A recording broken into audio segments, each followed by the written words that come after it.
আমরা ভোলা থেকে আসছি।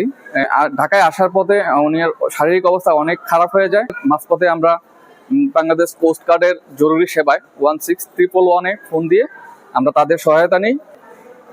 আমরা নিউরোসায়েন্সে যাই। নিউরোসায়েন্স থেকে আমাদেরকে সোহরাওয়ার্দী হাসপাতালে রেফার করে।